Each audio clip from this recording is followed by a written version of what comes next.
Singi district ahumda numit mangani internet thingjinkhre curfew thamlakpa numit nini haukhre litan sarai khongda nomai paktak nana kapnarakpadagi mai kanba changbasu irang laksinbasu mapung phana ngamdri. Ukhrul district ki litan police station konba litan sarai khongda phu chainaba amasung yum mai tharakpagi thaudok akoibada asum chandorakpadagi irang laksinanaba leingakna kangpokpi ukhrul amasung kamjong districta numit mangani mobile data thingjinkhre curfew thamjilakpa numit nini haukhre ahenba security mayam thajilagasu litan gi thaudok asi ngasi numidang wairam phawba laksinba ngambagi phibam leitri mafang kayada mathang yum mai chakpagi saktamching uba phangki mai kanabagidamagta Imphaldagi yauna fire tender kayamarum changsilagasu Nongmei Kapagi makhol leptana tabana changsinba ngamdre security force tingsu Nongmei Kaplibasing adugi mathakta thabak laukhananaba akanba thabaksu paikhatpa ngamdabagi phibamda leiri social media da viral oirakiba postingda zahi nauriba naha kayamarumna makhuta single rebel double rebel paiduna irang thokliba mafamda changsinnaba honaba uki adubu security force singe maikeidagi naha sing adu changhandana thallaga thamki maduna maram oiraga misam mayam aduga security force sing adugi maraktasu umkhanaba thokki hairi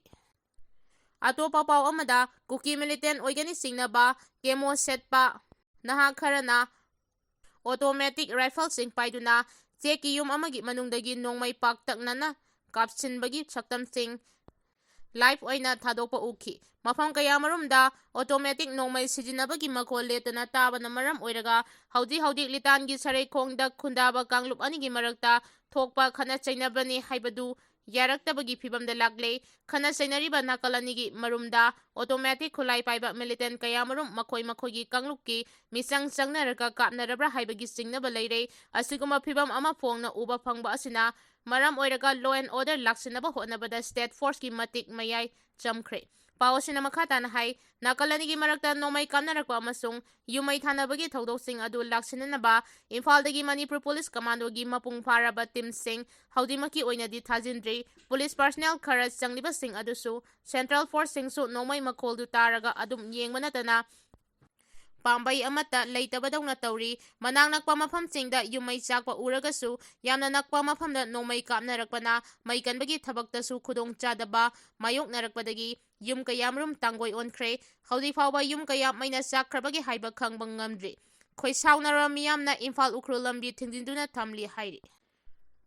Nambul Turelda Asiba Phangle Chahi asigi January 19 gi ahing nongyaida numit 10 ni khaktamak ngairibi macha hundoklaga thokibadagi hanjilakidraba nupi adu ngasi ayupung 12 makhairom tarakpada Nambul Turelda sina phangle Hairangoi thong mayagi Tureldagi sina phangkiba nupi adugi maming Seram Ningol Salam Ongbi Niroda Kawi Mahakwa Kaithal Lamdong Leikaidagi Salam Tombagi loinabini hairi SIR pangthoknaba President Draupadi Murmu da Federation of Haumina memorandum piduna taksinkhre Manipur da delimitation gi thabak paikhatringaida special intensive revision hana pangthoknaba Federation of Haumina President Draupadi Murmu da aiba cherol piduna taksinkhre pamisingona amada Federation of Haumi gi President Sapam Jadumanin hai India gi mikhalda asengba citizen khaktamak vote thada hanaba thaurang oina Union Territory ahum amadi state mapanda SIR gi thabak paikhatpa haukhre thaurang asigi makhada Uttar Pradesh gi oina miyoi lakh 19 ga lising marfutara Gujarat gi lakh 63 ga lising 10 Kerala gi lakh 13 ga lising marfu Bihar gi lakh 98 Rajasthan gi lakh 91 ga lising marfutara manga Madhya Pradesh gi oina lakh 92 ga lising 73 ga chamaga humpu Tamil Nadu gi lakh 48 West Bengal gi lakh 59 Puducherry gi lakh 1 Chhattisgarh gi lakh 63 ka lising 13 Andaman and Nicobar gi lising 73 Goa gi lakh 1 ga 92 Lakshadweep ki miyoi lising 1 ga 118 voter list gi kakre India punbagi oina miyoi crore 3 ka lakh 58 voter list gi lokthokre international boundary leiba state ama oiriba Manipur da yumthangnariba leibak singdagi miyoi kaya changsilaktuna Aadhaar card pairambagi phakiba leikre haina paladuna foreigner kaya mari leinaba documents sing yaudaba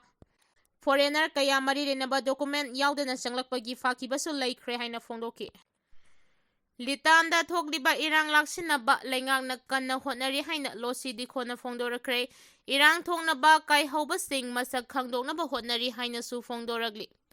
Ukhrul district ke litan sareikongda mahausagi phibam hanjin hanaba leingakna security forces, civil society organization amadi community leaders singa khussamnaduna akhanaba thorang lokhale haina deputy chief minister losi dikhona phongdorakre. Naga People's Front NPF na sinduna pangthokpa thoram ama yawa lakhiba deputy chief minister losi dikhona paumisingi wahangi pakhum piraduna hai haudimaki oina mapung phana irang laksinba ngamdrabasu ingtaba phibam hanjinabagi matangda akhanaba thorang kaya lokhale leingangna paikhaliba thorang asida tongan-tonganba organization amadi civil society groups ting yausilaktuna tungkoina chanagadaba mawongda ingtaba phibam hanjilhanaba hotnaribasi afaba kudamne haina mahangna makha taki.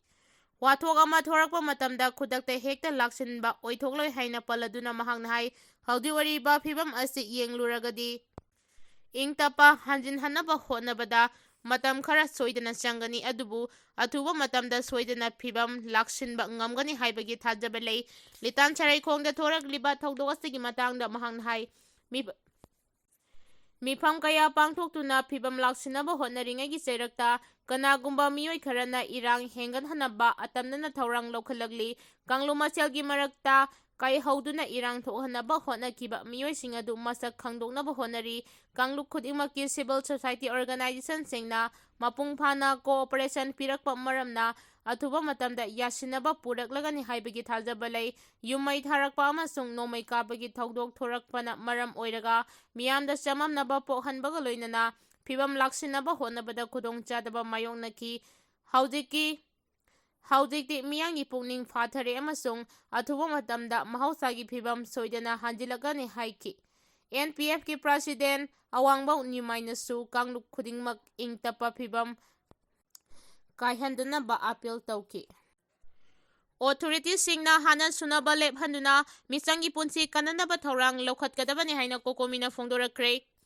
February 3 hauna Ukhrul district ki Litan village da khundariba kanglup anigi marakta khana chainaba amasung yummai thabagi thodok thokliba asida authorities singna akhanaba medeng changduna misangi punsi kananaba thorang lokhatkani haina coordinating committee on Manipur integrity kokomina thadurakpa serol amana haidi. Serol asina makhatana haidibadi thodok asi khangu thakdagi thorakpa nate matam kayagi mamangdagi chatharakpa proxy politics na maram oiraga thokhalakpane. Manipurda khundariba miyamna inai tanabaga loinana yumkai mai chaklaba matamda New Delhi da leiriba singda madugi mahai chabagi mawong ama uba phangli.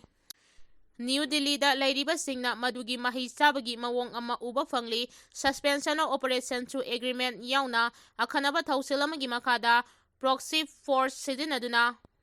thodok asi thokhalakpane. Lamdam asida ingtapa purangnabagi pandamda su khudek pinakhiba nate Manipur bukang khong chaihanbaga loinana control taunabagi khulai oina sidinarakpane. Litan village ta thokliba thodok asidagi kanaba phangadaba furup amata leite. Yellow furup singi marakta nakpak tanahalaga Manipurda kangkhong chaiba phibam oihanaba atamnana sinbagi thawong ama mayek sengna uba phangle haina kokomina hairi.